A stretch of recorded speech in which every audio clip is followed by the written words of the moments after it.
السلام علیکم. آپ کی بددعا پہ ہاتھ اٹھا کے آمین ثم آمین.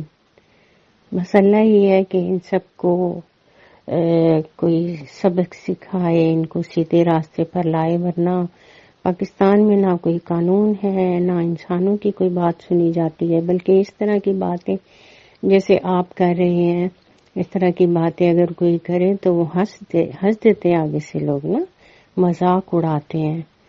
پتہ نہیں کیا ہو گیا ہے.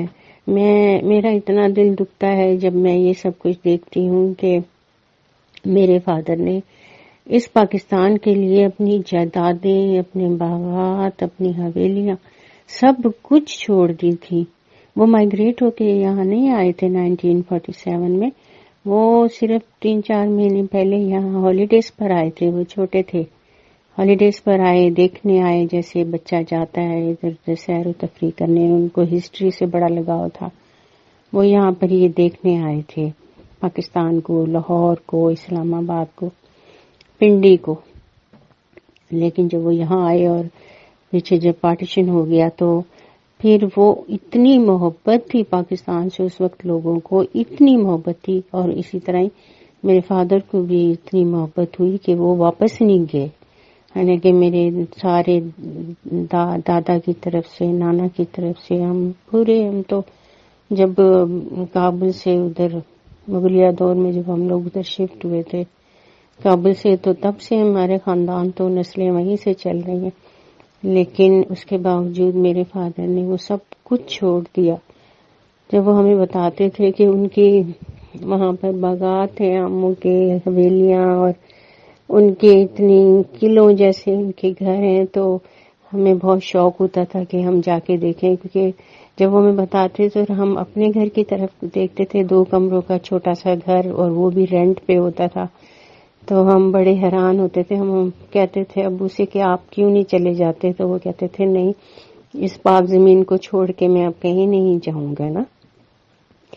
اور پھر اور جب وہ یہی بات کسی کے سامنے کرتے تھے کہ ان کے اس طرح کے باغات ہیں اور یہ وہ چھوڑ کر وہ آئے ہیں، چھوڑ دیا انہوں نے سب کچھ پاکستان کے لیے، تو لوگ مذاق بناتے تھے ان کا. یہاں کے رہنے والے لوگ کہتے تھے کہ لو جی ان کے تو پودینے کے باغ ہیں وہاں پر نا. اس طرح میرے فادر کی بات مذاق میں اڑاتے تھے، کیونکہ ان لوگوں کے پاس کچھ بھی نہیں تھا نا. ایکچولی پتہ ہوا کیا ہے کہ اس نسل کو یا اس سے پچھلی نسل کو، یہ پاکستان جو یہاں رہ رہے تھے آلریڈی لوگ، ان سب کو پاکستان ایک تھالی میں رکھ کے ان کے سامنے پیش کر دیا گیا، بنایا. ان کو کوئی سٹرگل نہیں کرنی پڑی، انہوں نے کوئی قربانی نہیں دی. جیسے میرے باپ نے بہت قربانیاں، سب کچھ قربان کر دیا نا، اپنے رشتہ دار، اپنی جائیدادیں، میں نے سب قربان کر دیا، اور ایک چھوٹے سے گھر میں کرائے پر رہتے رہے اور ہمیں پالتے رہے ہم لوگوں کو. اور پھر یہی سب کچھ دکھانے کے لیے ہمیں 15 سال کے بعد وہ وہاں اپنے گھر گئے تھے. جب ہم چھوٹے تھے اس وقت ہمیں لے کے گئے تھے یہ دکھانے کے لیے کہ دیکھو یہ تمہارا دادا کا، نانا کا یہ تمہارا گھر ہے، اور یہ سب تمہارے ریلیٹیو یہ ہیں ادھر. تو اور جب ہم نے دیکھا تھا تو ہم حیران ہو گئے تھے. جب ہم اس گاؤں میں انٹر ہو رہے تھے تو قلعے کی طرح کی دیواریں تھی، تو میں نے کہا کہ ہم لاہور قلعے میں جا رہے ہیں. تو انہوں نے کہا نہیں، یہ ہماری حویلی ہے، ہمارا گھر ہے. اور پھر میں حیران ہو گئی تھی وہ سب کچھ دیکھ کے، اور سوچتی تھی کہ میرے ماں باپ نے کتنی بڑی قربانی دی ہے.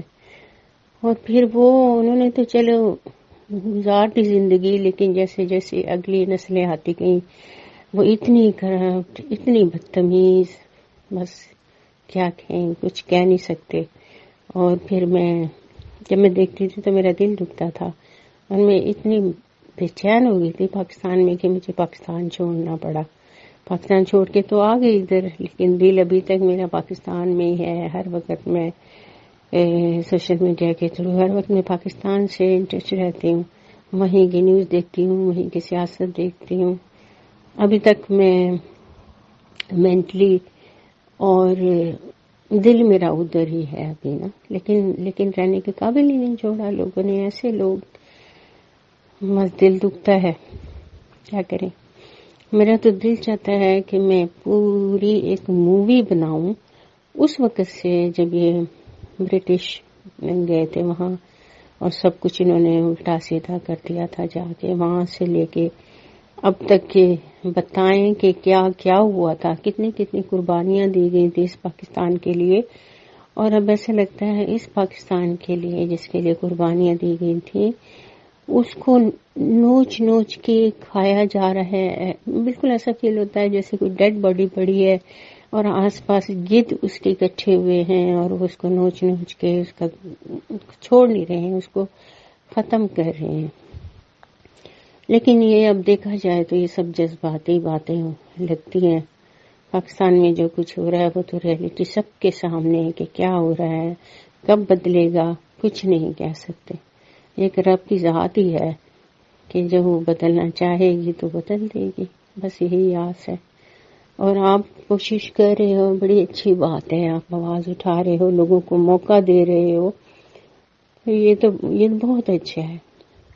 یہ میں نے میسج صرف آپ کے لیے آپ کی ویڈیو کے جواب میں کیا ہے.